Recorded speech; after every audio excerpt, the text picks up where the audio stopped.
트래블 데일리 뉴스 쇼.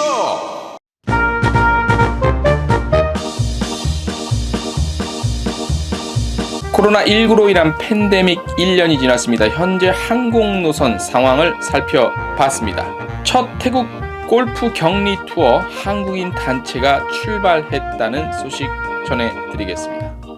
서울에서 호텔 수요를 대신하는 에어비앤비가 기대가 됩니다. 에어비앤비가 빌리브 아카이브 남산을 2023년부터 공급할 계획입니다. 3월에도 LCC 무착륙 비행 이어집니다. 제주항공이 7일, 13일, 21일, 에어서울은 6일, 14일, 21일, 3월 들어 3차례 이어질 예정입니다. 에미레이트 항공이 특가 프로모션을 선보입니다. 3월 3일까지 두바이 등 일부 노선 대상입니다. 트래블 데일리 뉴스쇼 2월 22일 월요일자 순서 시작하겠습니다. 여러분 안녕하십니까. 트래블 데일리 동영상 뉴스쇼 2월 22일 둘둘둘 월요일자 소식 시작하겠습니다. 자, 먼저 준비한 소식 알려드리기 전에 2월 20일 오늘 그러니까 2월 20일 월요일 아침 오전 10시부터 청와대 앞길 분수대 앞에서 한국여행업협회 그리고 서울시 관광협회를 필두로 한 그 다양한 여행 관련 협회들이 여행업 생존권 보장 투쟁 관련 시위를 시작을 합니다. 저희가 현장 나가서 영상 찍어 와서 보내드리겠습니다. 보내드리고 어떤 내용 전해지나 한번 상세하게 알려드리고요. 22일부터 금요일까지 아마 시위가 오전 10시부터 12시 2시간 동안 계속해서 월화수목금 이어질 것으로 보입니다. 자세한 소식은 내일자 뉴스에서 보실 수 있습니다. 자, 오늘 첫 소식은요. 저희가 이제 그 코로나19로 인한 본격적인 피해가 한 이제 1년이 돼 갑니다. 팬데믹이. 그래서 항공노선부터 운유를 이제 1년 전에 이제 시작을 했죠. 슬슬 이맘때 2월부터 이제 하나 둘 그래도 2월 달에는 본격적으로 이어졌다기보다도 하나 둘 이렇게 이제 시작이 됐어요. 그리고 이거 분위기가 안 좋아진데 이렇게 시작이 됐죠. 그리고 이제 운유를 시작했고 지난해 하반기를 기점으로 일부 주요 노선이 운항 노선을 조금씩 늘려나가기 시작했죠. 그렇죠? 중국 같은 경우도 그랬고. 하지만 뭐 아직 대부분의 노선은 운유 중이죠. 그래서 올 상반기 내에 재운항 여부를 희망하고 있겠지만 이마저도 굉장히 아직까지는 불투명한 상황이라고 말씀드릴 수 있겠습니다. 자, 그래서 저희가 한국관광공사에서 매주 굉장히 많은 분량의 그 뭐 항공 지역상 이런 걸 정리해서 코로나19 관련 해외 시장 주간 동향을 발표를 해요. 그래서 저희가 2월 16일자 기준으로 된 국적사와 외항사 운항 현황과 향후 재운항 계획 등을 도표로 정리를 좀 했습니다. 그래서 지금 뭐 계속 이제 그 표가 나가고 있는데 다 보여드릴 수는 없고 텍스트 뉴스에는 다 있습니다만 주요 국가들 저희가 화면 말씀드리면서 주요 국가들 한번 보여드릴게요. 현재 가장 많은 노선을 운항 중이죠. 현재까지는 한국과 중국 노선입니다.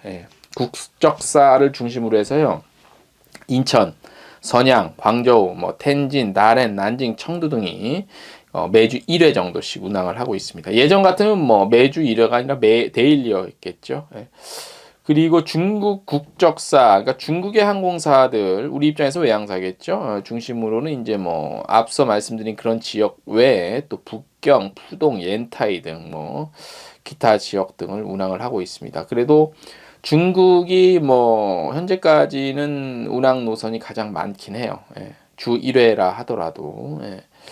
그래서 그렇게 좀 현황을 보실 수 있고, 그 다음에 미국인데요. 미주 노선의 경우 대한항공이 인천, 샌프란, 뉴욕, 시카고, 워싱턴, LA, 시애틀, 달러스, 보스턴 지역이 당초 3월 30일 다음 달 3월 30일까지만 간편 운항. 지금 간편 운항하고 있거든요. 간편 운항이 3월 30일까지인데 향후 또 어떻게 될지는 아직 불투명한 상황이죠. 그죠? 미국 상황이 썩 좋아지고 있다고 볼 수는 없기 때문에 대한항공 이제 미주 노선 전편 모든 편에 대해서 발열 체크 같은 거 의무화하고 추가적으로 기내 방역 강화하고 있다고 합니다. 자, 그나마 이제 그 중국과 미주 노선 좀 이렇고요. 그 외에 유럽 그다음에 동남아 지역 같은 경우 대부분의 국가 그리고 도시는 이제 운항 중단이 많습니다. 예.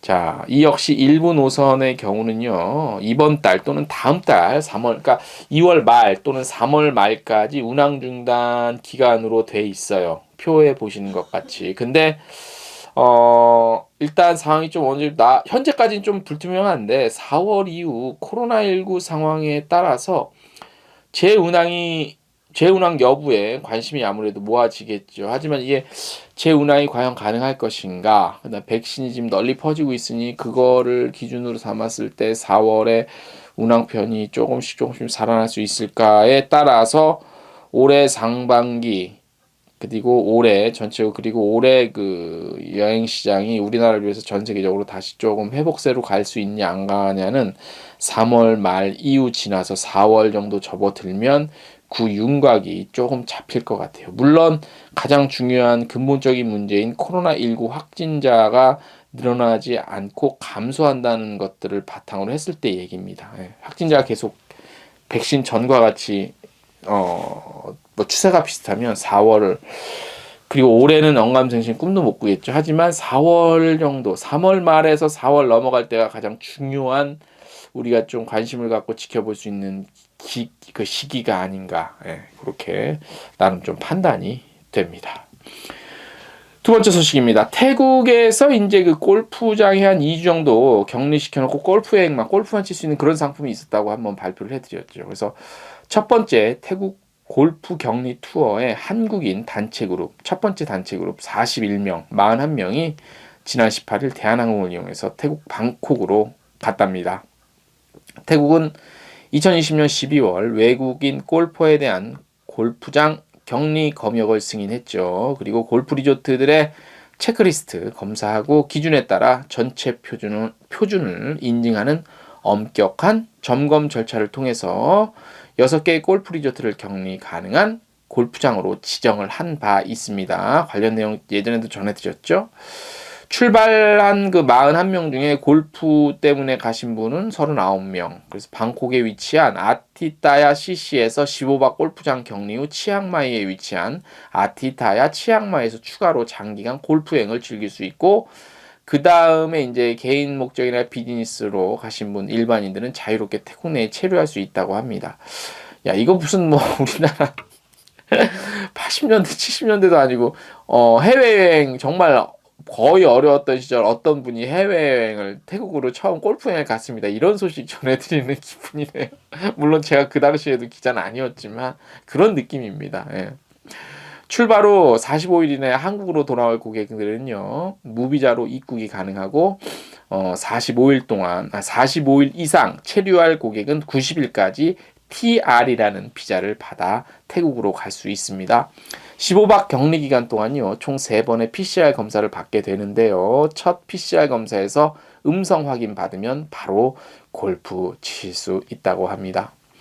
일반적인 호텔 격리와는 달리 공기 좋은 대자연의 환경에서 골프 칠 수 있는 관련 상품이죠. 희망하는 관광객들이 많이 늘어나고 있다고 합니다. 자, 그래서 뭐 골프장 얘기도 있고 하는데요. 2차 아티타야 CC 골프 격리 투어 출발이 또 잡혔네요. 3월 4일이고요. 3월부터는 매주 목요일 출발하는 골프 격리 상품이 진행될 매주 3월부터는. 그러니까 이렇게 하면 이게 이제 시범 케이스 또 스터디가 돼서 시범 케이스는 틀린 말이구나. 좀 스터디가 돼서 참고를 하겠죠. 그래서 이런 식으로 국제관광도 하나 둘씩 조금 이제 방법이 생기잖아. 우리 검역의 방법, 방역의 방법들이 생기니까 이런 식으로는 어찌됐든 늘어나긴 갈 것 같아요. 그래서 아무튼 한번 어떻게 또 진행이 될지 한번 지켜보겠습니다. 다음 소식입니다. 에어비앤비가 한국 내에서도 확장세가 좀 무섭게 이뤄지고 있네요. 국내에서 처음으로 코리빙을 시작한 스타트업 기업입니다. 홈스 컴퍼니와 손을 잡고요. 집과 같은 분위기를 찾는 여행객들을 위해서 다양한 숙박시설 공급에 나선다고 합니다. 주로 이제 코리빙 분야에 집중하던 홈즈 컴퍼니라는 기업은요, 최근 생활형 숙박시설 등의 숙박시설 운영 사업에도 진출하며 에어비앤비와 어떤 이렇게 접점을 찾게 됐다고 합니다. 에어비앤비는 이제 지난 16일 홈스컴퍼니와 파트너십 계약을 맺고요. 홈스컴퍼니가 운영하는 전국의 다양한 숙박 시설을 에어비앤비 플랫폼에 담아서 판매하는 협력 관계를 구축하기로 했다고 합니다. 자, 이 계약 둘 사이의 계약도 계약이지만 더 중요한 거는 이제 에어비앤비가 어떤 유형의 그 숙소들을 한국 시장에서 공급할 건지에 대해 좀 관심 있게 보셔야 됩니다. 홈스 컴퍼니가 운영하는 첫 숙박 시설은 충무로 주변에서 건설 중인 생활형 숙박 시설, 이른바 빌리브 아카이브 남산이라는 곳이 있는데, 이게 올해 초 공사를 시작을 해서 2023년부터 본격적으로 에어비앤비를 통해 국내외 관광객들을 맞이할 예정이라고 합니다. 핵심은 생활형 숙박시설이라는 거죠. 이제 호텔들을 이용하는 사람이 점점 줄어들 수도 있다. 그러니까 뭐 당장은 아니겠지만, 생활형 숙박시설이란 객실 내 주방과 거실 등을 갖추고 있는 동시에, 그러니까 어떤 기존에 그걸 뭐라 그럽니까? 갑자기 또 생각이 안 나네. 일종의 레지던스라고 하나요? 레지던스 형태랑 비슷하다고 인식을 하시면 될 것 같습니다. 그리고 청소, 세탁 같은 것들은 이제 호텔식 서비스가 또 제공이 되는 숙박시설인데, 그래서 레지던스형에 좀 많이 늘어나고 찾는 분이 꽤 많아요. 레지던스 의외로. 또 한국에 장기 투숙하는 사람도 꽤 있거든요. 그런 곳이 좀 각광을 받지 않을까. 그래서 에어비앤비 측의 한국에서의 활동 영역이 좀 더 확대되고 넓어지는 것 같다는 생각이 듭니다. 홈스 컴퍼니는 코리빙 주거시설의 공유 공간과 커뮤니티 프로그램 운영 노하우를 발판 삼아 에어비앤비 숙소를 이용하는 관광객들에게 살아보는 듯한 여행의 편의성을 제공하는 것뿐만 아니라 에어비앤비 호스트들에게도 공간을 제공해서 시너지를 높일 수 있게 한다고 합니다. 그래서 여러 얘기가 있습니다. 그래서 에어비앤비가 이런 어떤 또 체크인이나 이런 거 하는 데 있어서 요즘에는 이제 그 비대면으로 사실 코로나 이전부터 이런 이 관련 기업들이 이런 서비스를 이제 시작을 하고 관심을 갖고 직접 시설 투자도 들어갔거든요. 코로나19 관계없이 비대면 체크인, 체크아웃 이렇게, 그다음에 서비스 물품 같은 것도 비대면으로 공급받고 서비스 받을 수 있는 그런 것들이 이미 시작이 됐거든요. 그래서 이런 식의 서비스가 당장은 이게 이제 처음에는 이 성장 속도가 느려요. 다 받아들이지 않는다. 근데 이게 한번 탁 되면 팍팍팍 이 성장 속도와 확대 속도는 굉장히 늘어나는 추세를 보이거든요. 처음에 예전에 글로벌 OTA들이 우리나라 상륙했을 때도 그랬고, 대부분의 모든 분야가 처음에는 이렇게 서로 간의 눈치를 보고 시장에서 자리 잡을 때, 그러다가 이제 한번 탁 터지기 시작하면 엄청나게 늘어나는 그런 속성들을 보이고 있죠. 그래서 과연 이런 것들도 어떻게 진행이 될지 한번 관심 있게 지켜볼 필요가 있겠습니다. 호텔들의 역할이 조금 달라져야 될 것 같아요. 물론 제가 호텔 전문가는 아니라서 그쪽에 더 분들이 계셔서 어떻게 예측을 하고 전망을 하시는지 모르겠지만, 물론 그런 건 있습니다. 글로벌 그러니까 브랜드 호텔이 갖고 있는 힘이라는 건 있습니다. 그러니까 이도저도 생각 안 하고 저 브랜드 호텔은 굳이 따지지 않아도 충분히 내가 이 정도, 그러니까 예측 가능한 서비스를 받을 수 있는 것들이잖아요. 그런 게 장점인데, 이런 것들이 처음에 자리를 잡으려면 생활형 호텔 이런 거, 레지던스라든지 초반에 자리를 잡으려면 고객으로부터 예측 가능한 서비스를 제공을 해줘야 돼요. 그게 아니면 상당히 자리 잡기 힘들 것 같습니다. 자, 한 주간의 시작입니다. 힘내시고요. 건강 조심하시고요. 봄이 조금 다가오고 있는 것 같습니다. 곧 환절기가 또 될 텐데 건강 아무쪼록 챙기시고요. 오늘 저희가 준비한 소식은 여기까지입니다. 안녕!